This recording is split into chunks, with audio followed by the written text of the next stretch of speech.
Ladies and gentlemen, good day and welcome to ABB India Limited's Q1 CY24 January to March quarter earnings conference call. As a reminder, all participant lines will be in the listen-only mode, and there will be an opportunity for you to ask questions after the presentation concludes. Should you need assistance during this conference call, please signal an operator by pressing star, then 0 on your touchtone phone. Please note that this conference is being recorded, and any unauthorized recording of this call is strictly prohibited. The recording will be made available on the company's and SEBI's website subsequently. I now hand the conference over to Mr. T.K. Sridhar, Chief Financial Officer of ABB India Limited. Thank you, and over to you, sir. Thank you, Nirav. Very good morning to all of you. Welcome to the first quarter 2024 results call. Right, so I have with me on the call Mr. Sanjeev Sharma, the Country Managing Director, and Kiran Dutt, who leads electrification, and also Sanjeev Arora joining us remotely for the motion. So we were not able to get other people for robotics, Subrata and Balaji for process automation because they are traveling and they are on with customers.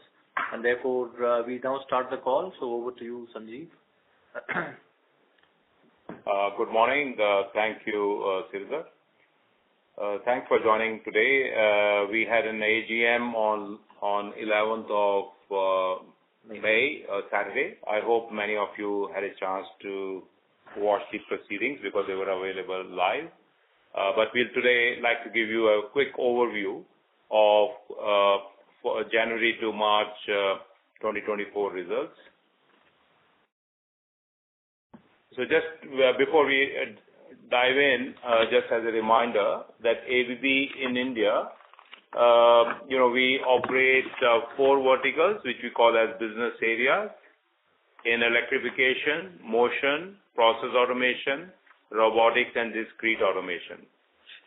In our view, our portfolio, all the business areas, and the 19 divisions under these business areas really represent sweet spot for what is happening in Indian economy, and be it in terms of infrastructure development, industrial development, digitization, and also the manufacturing expansion that is taking place in the country, because our portfolio products, they align very well with respect to the growth that we are seeing in the multiple market segments.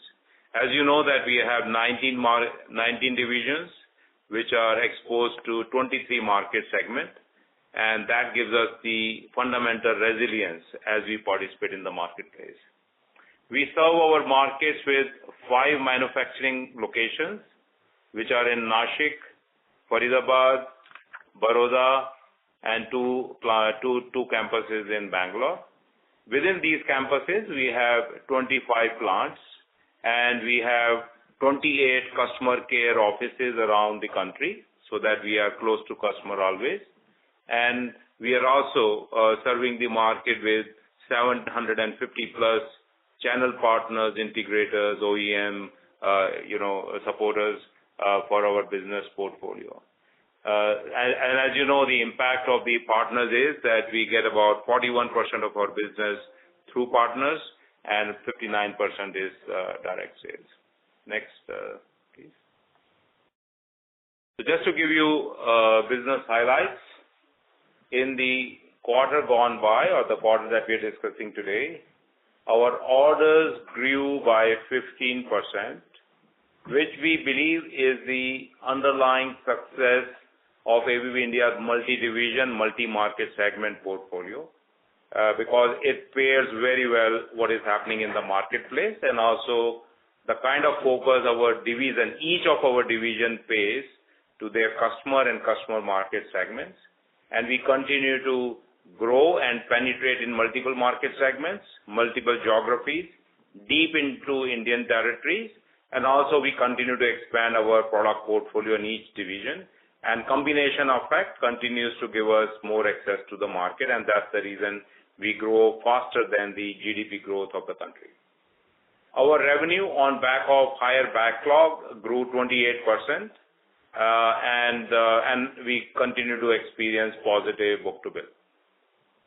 Our profit after tax grew 87% due to good capacity leverage, and also we continue to optimize the cost. So there is a good operational excellence, results which are coming through our value chain, because we focus not only one part, but we focus on entire value chain, and our teams continue to deliver us better operational results. We stand at robust cash position at 5,036 crores, and while we do the business in a credible way, we continue to focus on sustainability aspect, because we think it is the right thing to do. It is not something which is a buzzword for us. We do it because it's the right thing to do in India and also for the environment. And we reduce 88% of our greenhouse emissions in scope 1 and 2 at our own operation as compared to baseline year of 2019. We continue to focus on water. So our operations are increasingly becoming water positive. That is, we put more water in the ground, and we continue to raise the level of the ground water level wherever we are present, and that we continue to do. And right now, more than 50% of our campuses are water positive. And we also launched a compact drive ACH 180, which caters to a very exciting segment of HVACR equipment sector, and this is again a high growth segment. So as I mentioned, we continue to expand our portfolio. What we see is the positive market momentum across market segments, and both for the large customers, medium-sized customers, and the small customers. So we had a healthy mix in last quarter of short and long cycle opportunities coming from industrial sector as well as from the digital, that is data centers, and also from railways and metros. Our export expansion took place by 23%, though exports remain by percentage as 10% of our portfolio, but net there is a high growth. Why the percentage of export looks 10%? Because the domestic growth is much stronger. Discrete continued momentum in automotive sector and electronics is visible to us. And also on the process industry side, if you see, we have energy industry, metals and mining, they are expanding. And data centers is quite a discovery for us a few years ago. You remember we keep talking about it, but now we really are seeing the scaling up of orders out of this particular segment, especially the global majors who are trying to set up data centers to localize data and also provide much faster and higher cloud services to the ever-expanding digital consumption in the country. I think the data center market is showing a lot of strength for us. And also on the transportation sector, demand for propulsion technology for railway and electrification for metro, that's a very positive development for our portfolio. And of course, we continue to enjoy the resilience and the vibrancy that we have in tier 2 and tier 3 markets, where we continue to increase penetration. So with all this, our order backlog grew 25% to 8,900 plus crores, and that's the picture that we paint, with orders growing 15% and revenues growing by 28%. Just to give you an impression in terms of significant wins, when we talk about data centers, so we put in compact substation and smart power products and medium voltage switchgear for large data center projects. When I say large, you can imagine largest possible data centers being put in by the major players, global major players who buy these similar products and services from us globally, and they continue to repeat that in the country. And also our robotic solutions beyond automotive are penetrating in new market segments like F&B segment, wherein there's a good uptake because productivity of a plant is not only production, but also how quickly you can deal with the end of the line packaging solution, because that otherwise slows down the productivity of the lines. So that's where the robotics come quite handy. And global metal product manufacturer relies on system drive, so we had a major order there. And also robotic solutions are being increasingly applied in the manufacturing of electronics, which is expanding in the consumer goods and mobile phone assembly, and robotics is becoming a key ingredient for scaling of the production. Our low voltage motors, for the range of pump manufacturing and water solution and engineering company continues to find favor because we deliver energy efficiency motors, and everybody is very conscious these days in terms of really buying energy efficiency components to run for their facilities. Our process automation solutions for remote terminal units, leak detection system, and SCADA for brownfield project of an energy major, that again is a very solid solution and really relied upon. And we continue to see a lot of repeat orders in this particular area as well. So this gives you a flavor how ABB portfolio plays in different segments, different market segments, and different products, how we have created the very large and wide catchment for the market. So one of the key reasons why we succeed is because we have very passionate teams in the market as well as in the businesses, and they continue to reach deep into the market and market segment. So at any time, if you speak to us today, there is somewhere our teams are connecting with more new customers and really making them aware about ABB portfolio and the benefits of it. And that's something which that awareness itself continues to create a growth momentum for us across the country. Next, please. So if you really look into the market segments that we talk about, this is how we see them. So you can see the high growth segments are in data center, railway, metro, and electronics. They are growing, say, plus 15%.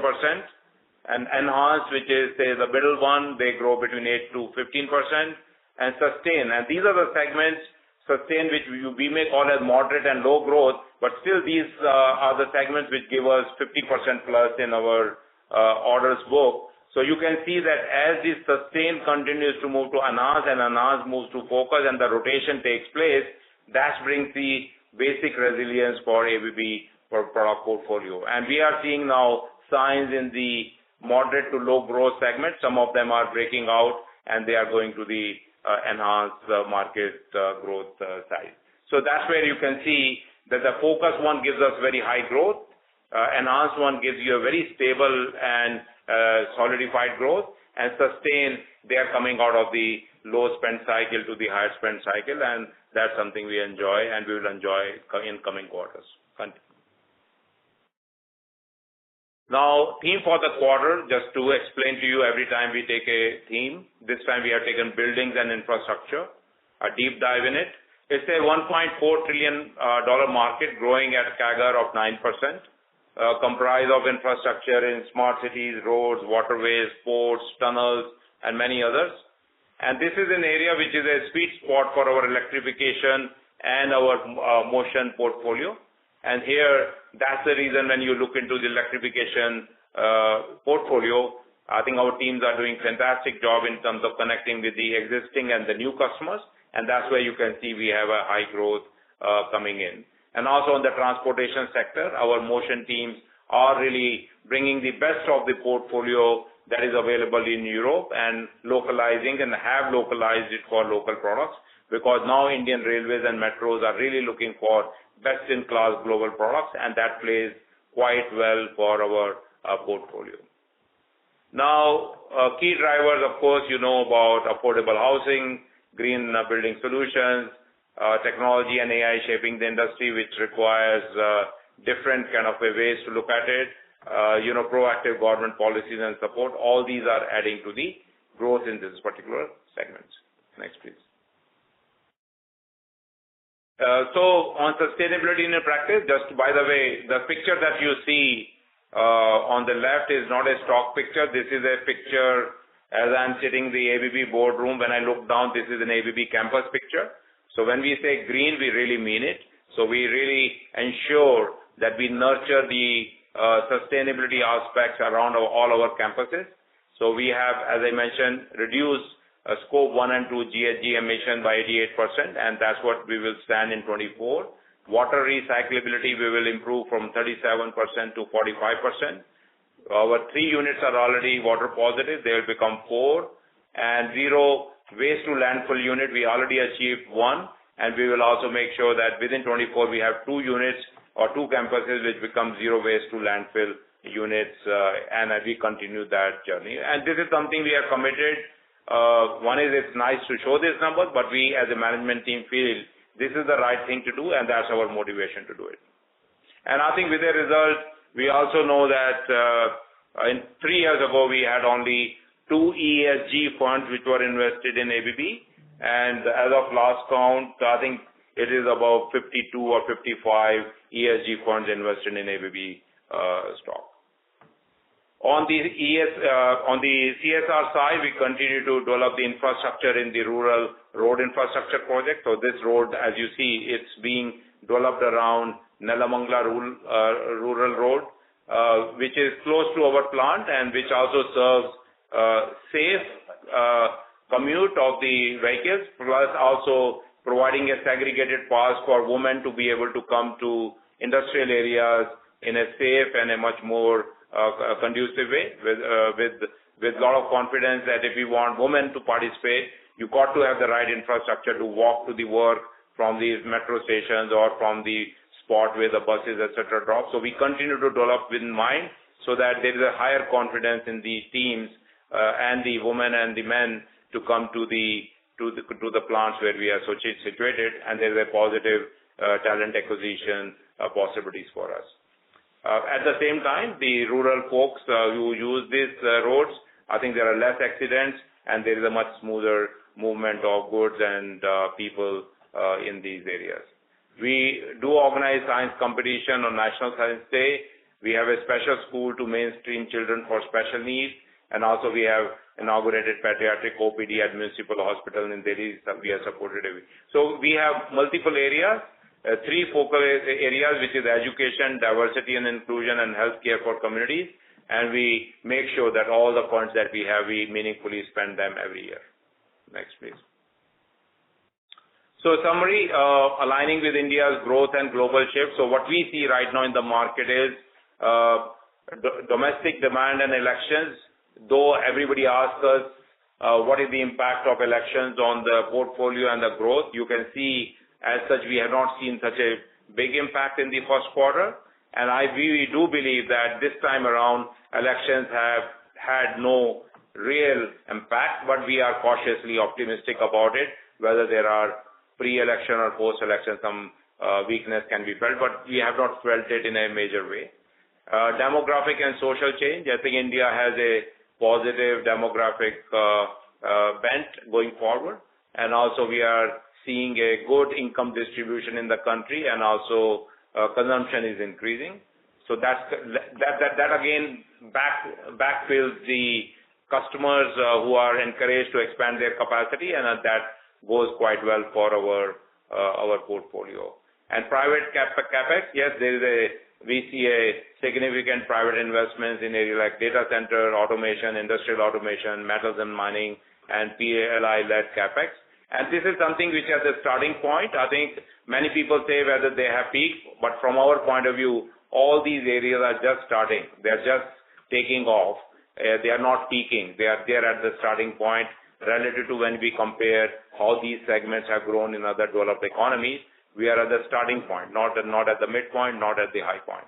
And then, of course, energy access and transition, global offshoring, technology advancement, all these are playing for our portfolio. So at this point now, I hand it over to T.K. Sridhar, our CFO, to take you through financial highlights. Thank you, Sanjeev. I think it was very insightful. So let's go to the finance numbers. How did we perform? I think our press release has got a lot of more information and data for all of you guys to digest. And also, I think this time we made it sure that these presentations are available well in advance, so that it could help you, or we can read or a report writing that is needed for you guys. So coming to the performance, how did we perform? I think as Sanjeev was mentioning, it was again another strong quarter. It was a solid start for the quarter as well. I think this quarter was characterized by certain milestones which were achieved, which were not there in the future. I think the first time we crossed in revenues, we reached 3,000 crores. And PAT, yes, 15% is what we see. Then also cash, we reached above 5,000 crores. So this is something for the first time which we have done. And when we go a bit deeper, orders received, I think we did 3,600 crores, 15% up over the sequentially, and also 15% up over the Q4. But I think good part of it is that the 373 crores of orders, what you have seen is basically characterized from the data centers orders, what Sanjeev was alluding to earlier. So backlog, I think strong backlog. We don't see any sort of non-moving or a slow elements on this. So we hope all this backlog will be executed in the quarters to come. And not to forget, there's also included the traction orders, which is long gestation orders, including the service element of that. So that takes a bit of a portion of this. Revenues growth of 28% at 3,000 crores, and profitability quite high compared to the previous quarters. So I think this was absolutely a very normal quarter. There were no untoward one-offs like the forex or any other cost which was there, but I think it was more attributable to the material cost, good revenue mix, which has helped us to do this, and also on the good control over the other elements of cost. So overall, I think it was a good start for the year. So let's go to the next slide. So we are operating at 4,600 people in the organization. So I think this is something slide which I'd like to spend a bit of more time. So I think when the group normally releases the results, the group gives a view of different geographies, and one of the key geography which group looks at or takes reference to is of India. So I know when group results were announced, so in India they said it was a growth of 5%, and there were quite a few questions to me that whether it is 5% or what is it. So my request is the group looks at India differently, and we report orders differently. So this picture will give you both the views. And for the sake of good clarity, even though Sohini was mentioning we could do a bit of a conceptual slide, I made sure that we give more data about it, so that it is, because if for the first time I thought of giving more clarity to this topic, so that we could establish this clarity for all of you once and for all. So orders which emanate out of India, right? So this is the view what a group looks at it. So it consists of customers in India placing orders on ABB India Limited, which is the listed entity what we are talking for. And also what are basically, there are other companies in India which also can get some orders, like the BNR automation sort of stuff. And also we have companies, other ABB companies outside India. So this looks at what are the orders which the Indian customers has placed on different ABB entities globally and locally. So if you look at it, so last year the order intake was 389, and this year was $407 million.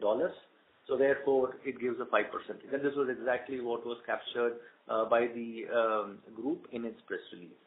So, but when you now look into how do we report orders, it's basically what orders we get, ABB India Limited gets from customers in India, plus also customers outside India, and from the ABB Group companies within India. So this is basically absolutely an opposite situation of this. So here we look at $453 million, the same basically 3,607 million crores. If we convert it, it becomes 453 at the exchange rate of 83 rupees per dollar. So therefore, this is 15%. I think I thought so. This picture should give you enough clarity, so people. My request to you is before you start to write, give predictions, I think we need to wait for the ABB India results to come to get the real view of it.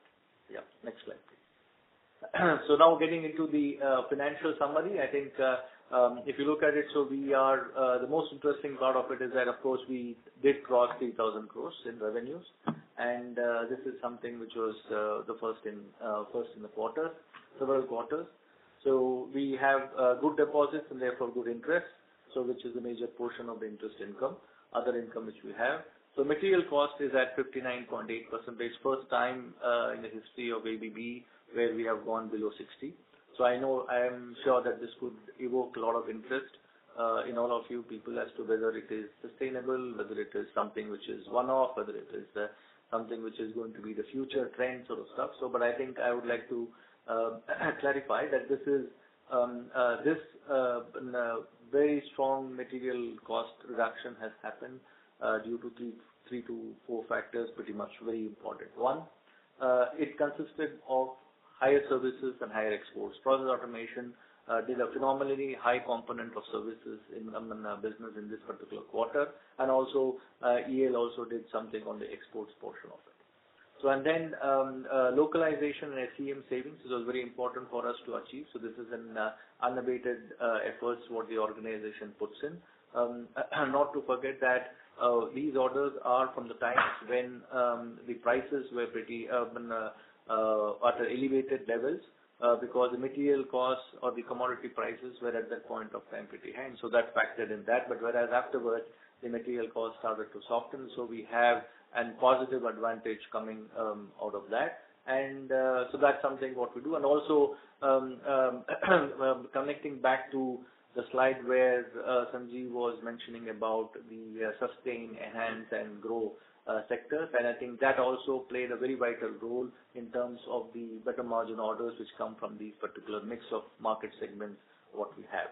So I think net, I think this is to be sort of on a safer side. This is one of very good strong quarters, right? So that's where how we see the material cost going below 60%. And the personal expenses definitely higher than what it used to be previously. It is driven by upon salary revisions, and we added some 450 people during the quarter compared to last year to this year. So that's something which has also impacted on the personal expenses. Right. Other expenses, majority of them is all volume linked. So we did have an one-time favorable tax impact of 10 crores, which was something one-off, which would I say. And Q1 had an warranty cost, which we had also declared in the press release last time, so which is not there in this particular quarter. So interest cost, primarily, I think this could be a bit of a question as to when we have zero debt on the balance sheet, so why do we have interest cost? I just want to tell you this because that major element of this, almost 95% of it is basically what we need to do on account of accounting positions on lease equipment what we buy and SM and hold and premises what we hold on lease, and also the warranty discounting. So I think this is basically the accounting position what we have, but otherwise there is no interest cost what we pay to the bank on the from as we have flush with funds. Over to you. Now go to the next slide. So just going more into the segment-wise electrification. So 1,800 crores of orders almost, right? So I think this is basically a 34% strong order input, and that's more basically from the large order what we got from the data centers, and definitely the backlog moving pretty fast in the revenue, therefore in this 30% growth. So I think PBIT ever time high, 23.7%, and that's basically the reasons what I told, and there's also they also gained because of the stable market price, stable commodity prices, and the good offerings to technology, more premium customers. That's how it is, and also the connect on the Tier 2 and Tier 3 cities is something what has basically helped out. So overall, I think that's how the PBIT definitely improved, and there was no major any forex impact on this. Next. Motion was a bit flattish in orders. I think decision on some of the system orders got slightly postponed, so hopefully we look at it at Q2. And of course, I think as all of us know, so there was on standard products there is certain price pressure what we see, and that's something which we have to navigate as the system stabilizes. And backlogs pretty steady, so therefore is a well-oiled machine as what people would see as motion as a segment. So I think the revenue mix and the price advantage of the previously favorable margin orders is something which helped them to also soar on the margins to 20%. So here, I think process automation is one of the turnaround segments, is what has been for us in the quite some quarters, few quarters to come. So revenue is pretty high, and this is the first time high execution of service orders, what has been done by process automation, especially in the oil and gas and the metals and mining sector. So that's something which has really improved, and therefore, and definitely the improvement in the project execution as well as the composition of orders, I think, which is reflected in the revenues, is something which helped on the margin front. No forex impact again in PA.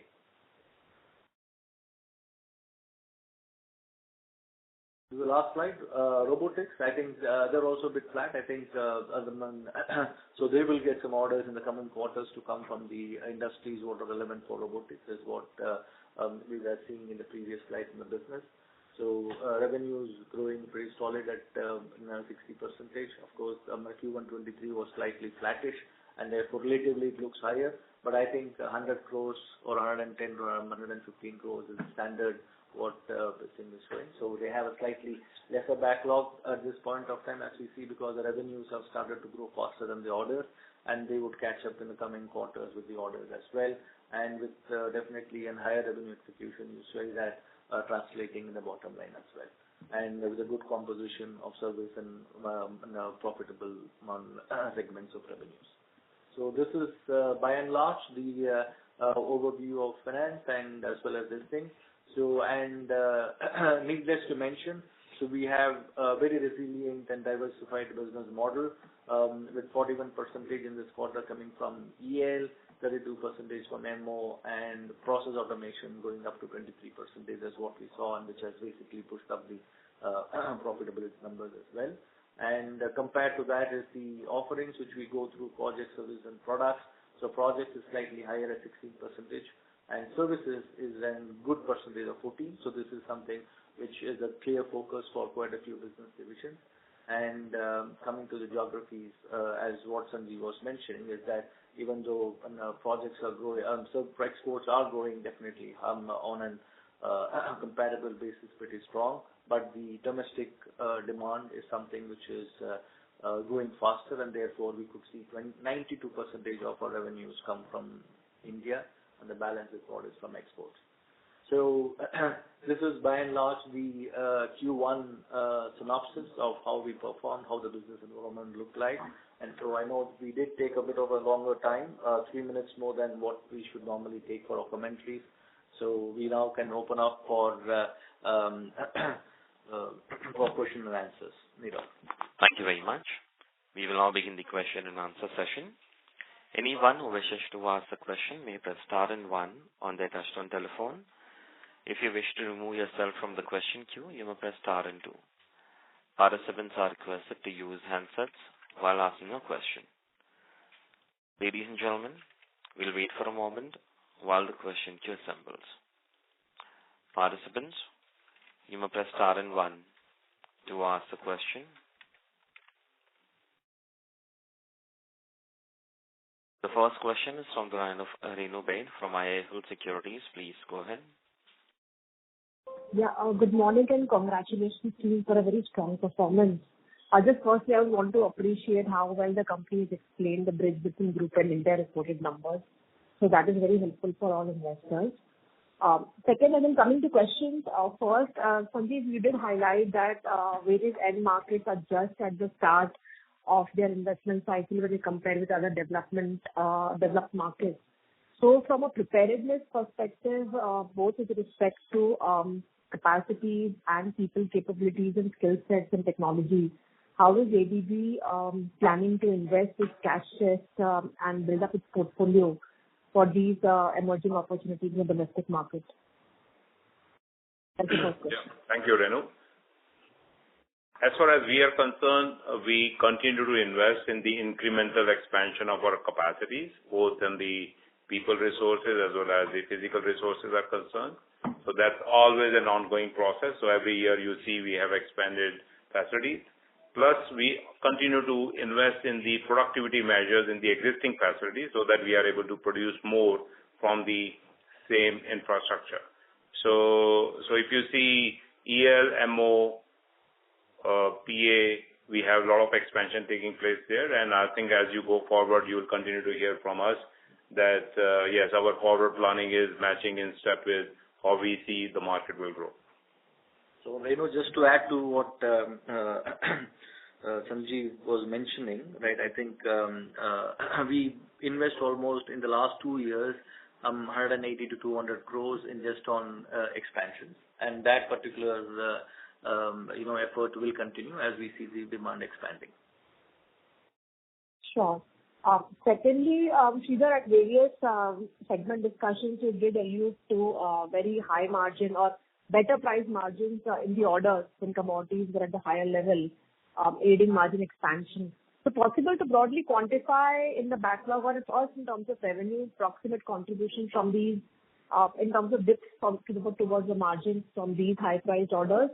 And given the kind of backlog and the mix that you're seeing today, do we think net margins in early teens should be broadly sustainable for us from a 2 to 3 year perspective? That's a good forward-looking question. So let me give you a bit of a color on it. So while we don't give any forward-looking forecast on it, right? So if you look at the backlogs of 8,500, so almost 40% of it today is held on long-term station projects, right? Both from railway customers, which we had announced in the last year, and also from the process automation. So what is basically from EL and MO, right? So they run on an book-to-bill situation of almost 40 to 50% quarter on quarter. So that's something what they need to book, right?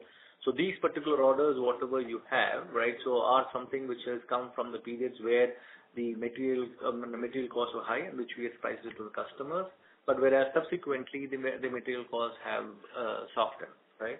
So now the question is, the future prices, what we give from the book and bill revenues, which we give in the next 3 to 4 quarters for this particular year, shall have to carry a natural adjustment to the current prices, and that's how it is, right? So therefore, at this point of time, it is not such a way predictable to say that whether the existing backlog would give us and the same level of margins as what we saw in the first quarter, right? So, but as we say that we are because having come to reach then 12% of profitability last year, so our endeavor is to make sure that we are there and we do not fall below that, and while our efforts are there to improve upon it. Got it. Lastly, if I can ask one more, in the annual report, if you see, we saw very impressive growth in the share of electronics and specifically other product segments, which grew by almost 30%. So possible to broadly mention any notable categories within these other segments, whether it was UPS for data centers, metering products, etc., which drove higher growth in the product portfolio for us? You are mentioning of EL? Overall, if you see the annual report, we have a product-wise breakup given in terms of switch gears, motors, electronic supply components, and others. So very material jump in others, if I have to just share across the numbers. Then others revenue in terms of overall did see a big 30% jump on a yearly basis. So Renu, in material terms and the size terms, data centers definitely is one, railways is another one, and the metro. These are the ones which are playing out, plus the electronic sector and the automotive side, but on the EV side, there's an expansion for us. Got it. Yeah, and last time I think we also got some good orders from the metals and mining as well as oil and gas, right? So that also is something which helped us, and that's exactly what you're seeing in terms of service revenues which got executed in Q1 for PA. Got it. Thanks, that was helpful. Thank you and all the best to you. Thank you. Thank you very much. Ladies and gentlemen, in the interest of time, kindly restrict to 2 questions per participant and join the queue again for a follow-up question. The next question is from the line of Jonas Bhutta from Aditya Birla Mutual Fund. Please go ahead.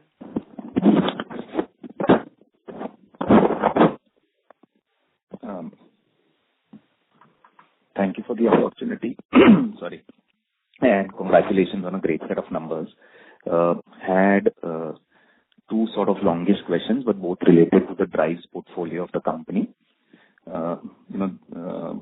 Again, drawing from the annual report, we saw that the drives and traction motor business sort of grew almost 40% YOY, but it was also sort of compensated with a higher imports in terms of raw material. So, despite a higher import content and pricing pressure for standard products, just wanted to understand how is the motion segment showing such high margins, one. The second, which is drives related again, is, if you can give us an overview on the drives market and, is it growing at the same pace at ABB's own growth in the drives business, particularly LVMV? And will the adoption of maybe an i3 or 4 motor standard take away some of the need for drives in the future? Yeah, those are my two questions. Thanks. Thank you, Mohit. We have Sanjeev Arora, our President for Motion Division on call. Sanjeev, would you like to take a view on the questions that they mentioned? Yeah. Thank you, Sanjeev, and thank you for a very good question. See, let me pick up the drives part.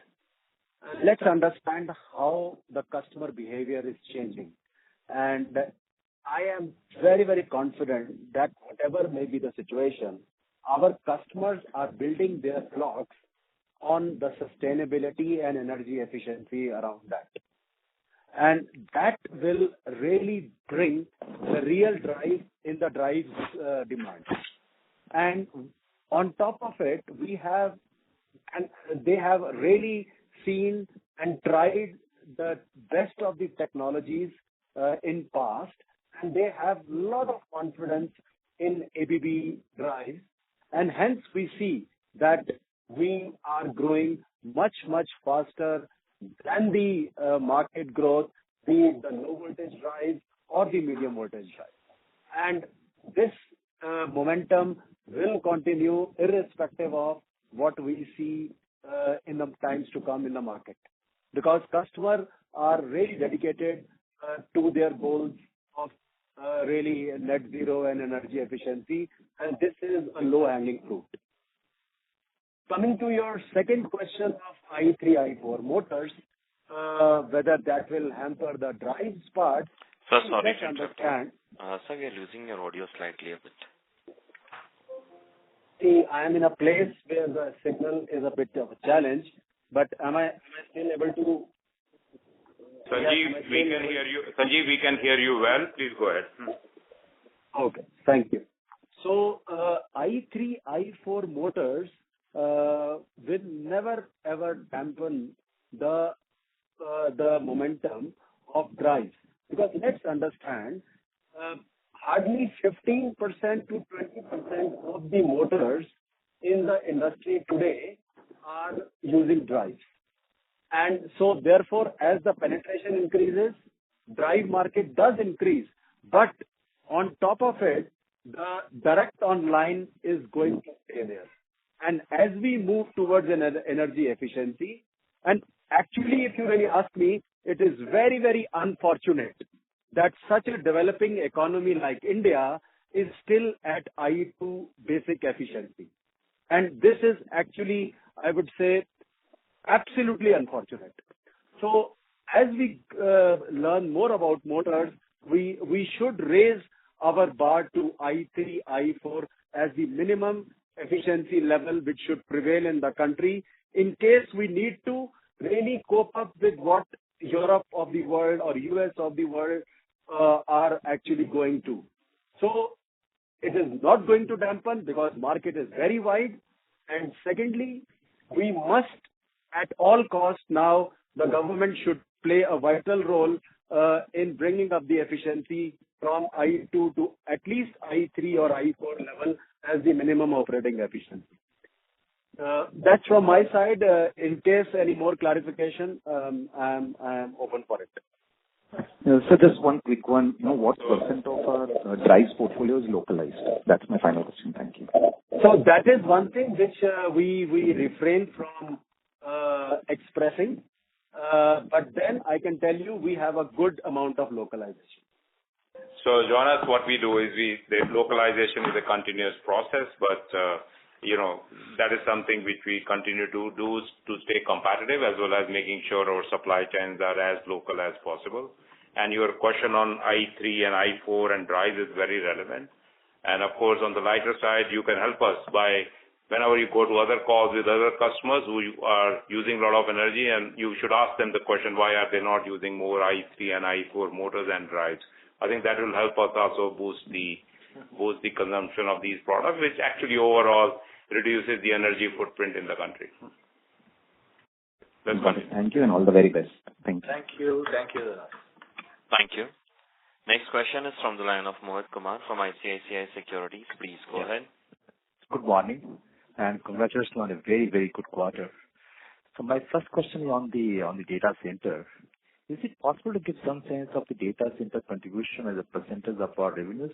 Is it fair to say the contribution has reached more than 10 to 15% of the top line?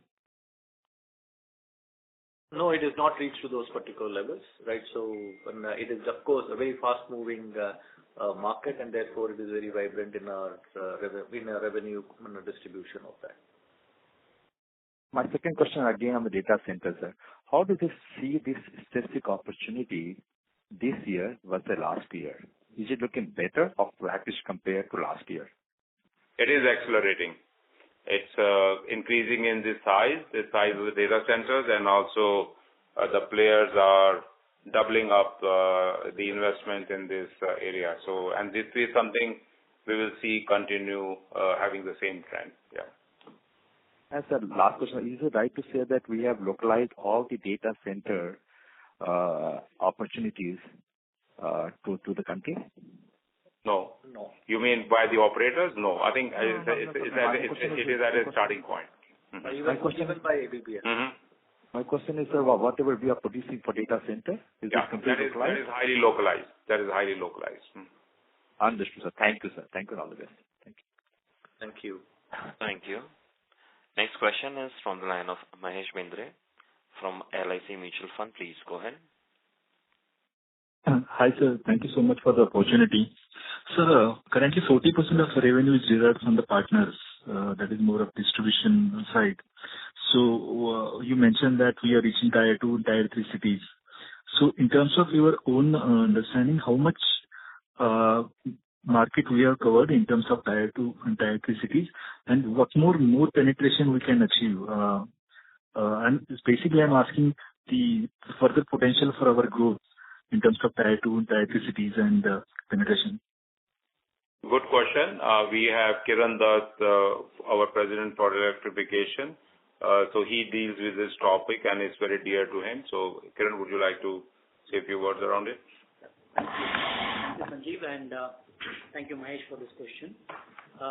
You're talking about tier 2, tier 3. I'm even looking at tier 4, tier 3 cities, tier 5 cities as well. So that's how the situation is in India. As you know that we have already commented that we are already looking at 23 segments of the market, and all these 23 segments are located in different kinds of cities in India. So you understand that, and it's very important for us to ensure that these customers who are located in tier 2, tier 3, tier 4 cities are catered to in the best way possible in the shortest possible time as well. So looking at that, our penetration has increased over the years. Over the past few years, we have been looking at what kind of distributors are available and where could we penetrate more and more. And that's a continued action. We will continue to do more. If you ask me how much we have covered, we have a long way to go. So we would do that in the course of the years to come and ensure that our customers get the best material possible at the best, I would say the least possible time which is possible to be delivered to them. So as we mentioned, this part of our portfolio, we sometimes fondly call it as a fast-moving industrial goods. So here, as Kiran very honestly said, it's a journey which has started and it's a long way to go. So this is I would say on the lower side of the curve rather than on the mature side of the curve at the moment. Yeah. So I think in the presentation, Sanjeev, so you definitely showed about how we are connecting to the customers. I think there are certain cities like Aligarh and Asansol where you would have not even sort of thought about. I think that's some of the connects which will definitely develop this particular market. Sir, I mean, the distribution side, this portfolio is more towards motion or is it more towards electrification? Both electrification and motion, and also partly in process automation. Okay, sure. Thank you so much, sir. Thank you. Thank you. Next question is from the line of Amit Mahawar from UBS Group. Please go ahead. Hi. Good morning, Sanjeev Sridhar, and congratulations on great performance. Sir, if you look at the global color, it seems Asia is driving a lot of demand on new electrification products, especially on the medium voltage. Do you see for us when we expand capacity, I mean, you spend today 150 to 200 crore on capacity expansion, bulk of this going towards the electrification portfolio expansion? And to the last participant's question, any specific gaps, majorly you would want to cover on the medium voltage side for data center, because we still don't do a lot what parent does, because the market in India is still emerging. So any color on the expansion on the EP side, and if EP will expand disproportionately in revenue share in the next 5 years? Thank you. So on the expansion side, we are investing in all areas, namely electrification, motion, and process automation. So we are seeing that growth.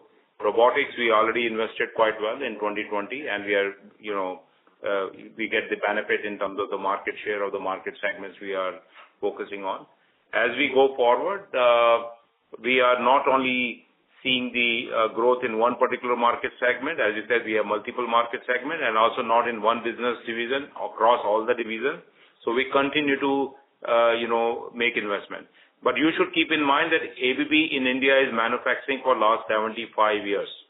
So that means we already have our investments in place, and anything that takes for us to cater to incremental demand is only an incremental investment for us. So that's where we have the leverage. And plus, we continue to optimize our operations. We continue to use a lot of automation and robotics. That also in the same footprint, we are able to produce more. So that again adds to our operational leverage as well as on the productivity side. Now going forward, as far as data centers are concerned, data centers are nothing but power, guzzlers, sitting with the computer sitting in the computer racks. So what you need to do is to feed them with the low voltage power as well as the substation at the medium voltage level. All those technologies are largely produced in India, and I think our portfolio is quite complete for ELDS as well as ELSP. And we expanded quite a bit in Nashik last year for ELDS portfolio. So we feel we're fairly complete, and that's where the confidence level of our customers who are coming to India or who are in India is quite high, because our supply chains are pretty robust and controlled at the local level. So our deliveries, and typically data center customers are in tearing hurry, so we are able to match their demands both in the product delivery as well as the services they require to run those data centers. Fair, Sanjeev. Thank you. And a small question, second question is, globally, if parent is thinking of expanding capacities, we have some select mandates. Incrementally, do you think you will get a more share of export mandates than your Chinese counterpart or other Asian counterparts in select segments, or it is not a major change that you see? Thank you. My time in morning till evening totally gets dedicated for Indian market, because we are a multinational. The very reason we are present in India is for India. And that's where we continue to spend more of our time. But at the same time, the mandate I have given to all the division heads is to prepare their factories and operations to world-class levels, even better than what is existing anywhere in the world, so that there is a pull for those factories to supply in the other location. And that's what we continue to invest in last 5 years. And we are seeing now there's a lot of pull coming from the global managers to buy from Indian factories. So that will be our strategy. We will not be seeking proactively any mandates, because this is something we will allow the natural pull to come from the global segment. And there are pulls and pressures in the global market which are favorable for India, and we will take benefit of it. Very well ties up with what parents says about you. Thank you, Sanjeev, and good luck. Thank you, Amit. Thank you. Next question is from the line of Parikshit Kandapal from HDFC Securities. Please go ahead. Hi, Sanjeev and Sridhar. Congratulations on a great quarter. So my first question is on large order pipelines. If you can highlight, give some more color on how's the large order pipeline planning out for the rest of the year. Large orders we are getting in from railways for the motion, which is the traction orders. Then we have a good large order coming out of the data centers for the electrification, especially the distribution solutions. And we also have large orders in our process automation energy, as well as process automation, process industries segment. So that's where the bulk of the large orders are sitting at this point of time.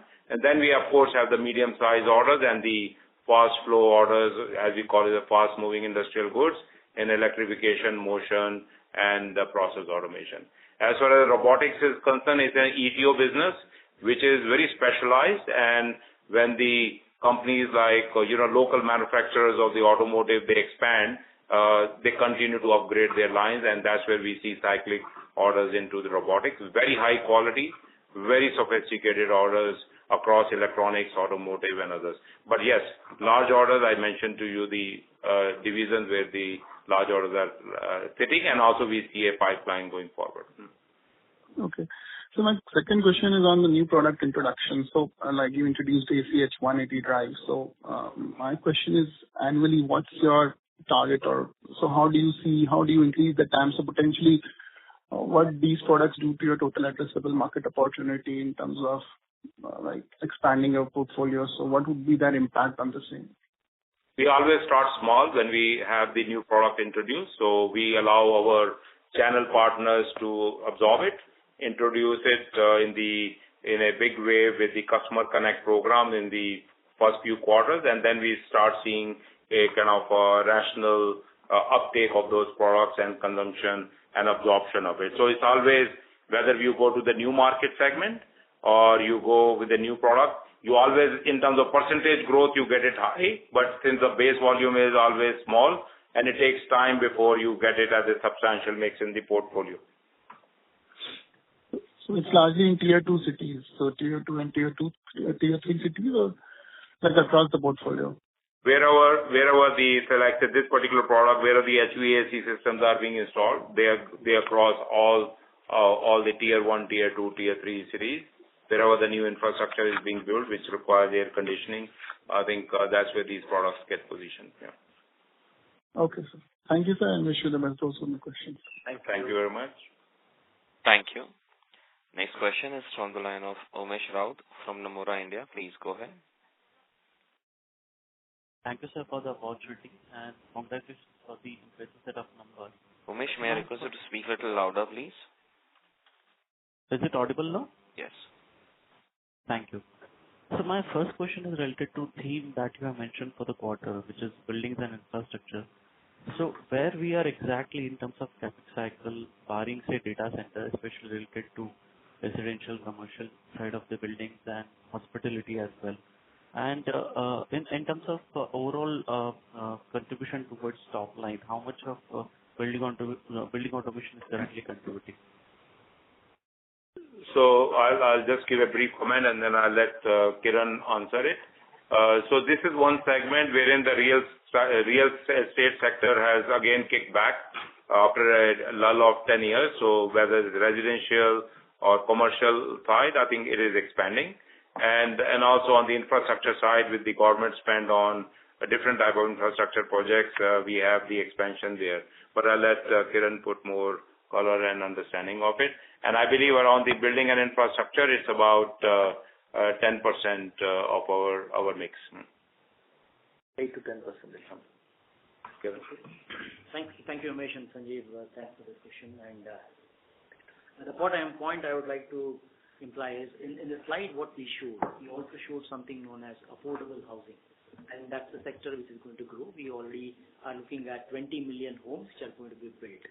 Having said that, it's also important to note that for the building, there is a component called MCB, for which we celebrated 100 years of invention in ABB Global. So it's been already announced. The press releases are already there. You can have a look at it.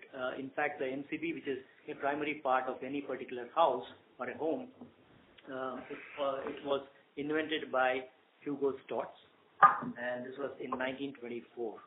And that was later on, of course, bought by Brown Boveri and later on you know how ABB was formed with ASEAN and Brown Boveri coming together. So that's a very important aspect I would like to mention here. And then what is also important to understand is 70% of the buildings which are going to be seen in 2030 are yet to be built. So having said that, you know what's the potential in this particular segment of the market. You also mentioned a question on building automation. I think what we see at this point of time is just the initiation or probably the first start of this kickstart of this particular building automation. We see a lot of potential coming out from it. We also, some of the colleagues here sitting here have also visited our office here and seen what exactly building automation can do. And it's a good showcase to the customers who would like to implement building automation as well. So building automation is at this point of time a preferred one by a lot of customers who are in the commercial sector. The residential sector is just on the rise or pickup. So it's just the start of the story. Thank you, Kiran. And as Sanjeev mentioned earlier, that there's a lot of uptick on the sustainability side for the IE3 and I4 motors and also for drives. Just like that, as we go forward, the building automation also falls in that category, wherein building automation, BMS, is a key component to make sure that the energy optimization takes place in the high-class building. So we see a good scope of development there, having experienced how Dubai market developed and other markets which were recently constructed, how the consumption of these products take place. Thank you, sir. My second question is pertaining to capital allocation policy. We have seen almost a jump of 2x in terms of cash position, which is currently close to 50 billion. And looking at, I think, operating cash flow generation going forward as well, I think it will remain closer to about 15-16 billion on a yearly basis. So I just wanted to understand what we are thinking in terms of utilizing that strong cash balance and upcoming future cash flow generation. Okay.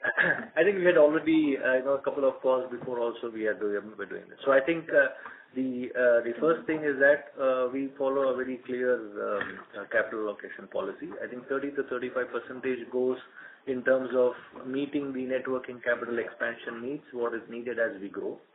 And the balance would be required for, we have earmarked certain sum of the cash for inorganic and organic options, right? So that's something which you already declared. So which is every business is definitely working towards that as to how they could expand their portfolio or become more operationally more productive in terms of their offerings to the customers. And so there are various options what is being looked into.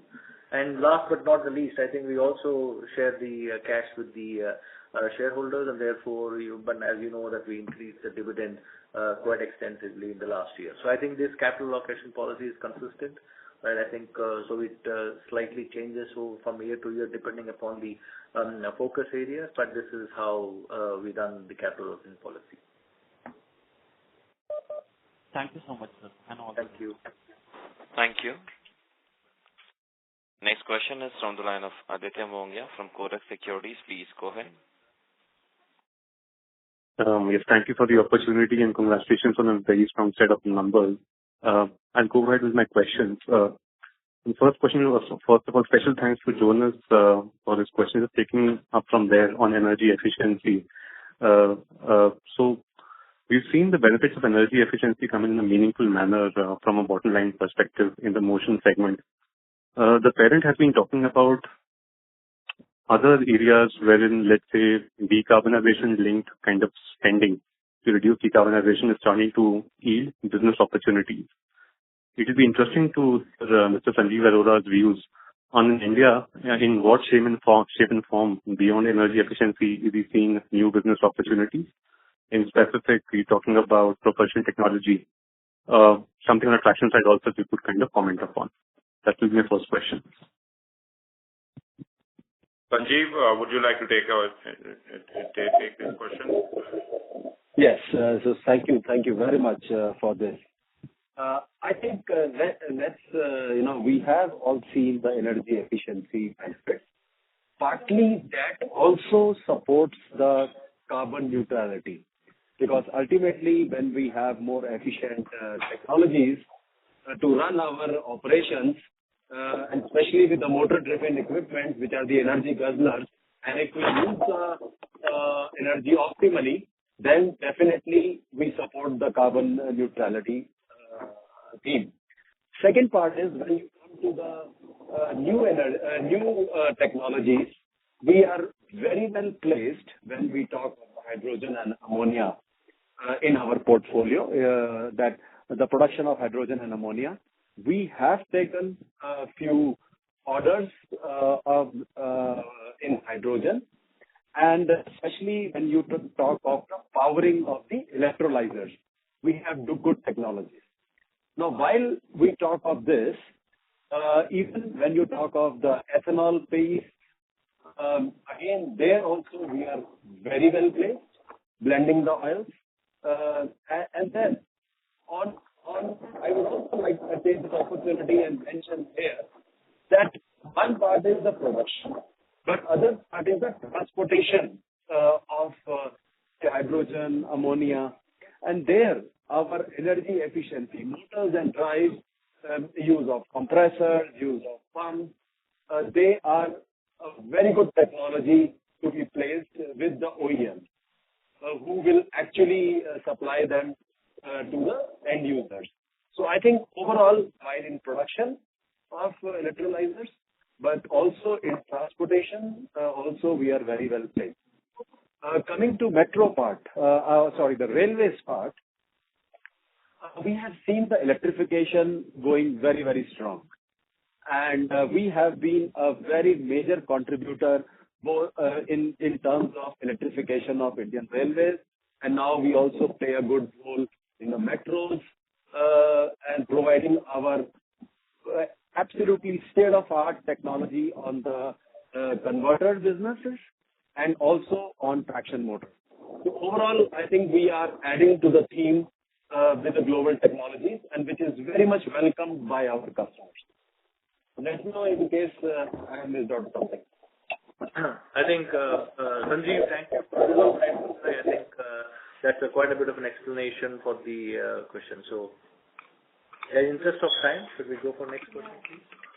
Yeah, so my second question would be more on the margins. So just to set some context for myself, you're now ahead of margins that the global parent is reporting.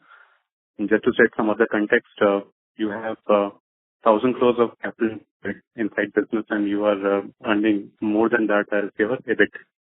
Now, we just wanted to get a sense whether this is in any way a reflection of a receding competitive intensity in the sector, or is the customer moving towards newer products? Just trying to get a sense, because our sense was Indian market was more competitive versus what the global market, global parent sees for itself. And the quotient of, let's say, going for new products, new technology is also more European than Indian as a concept.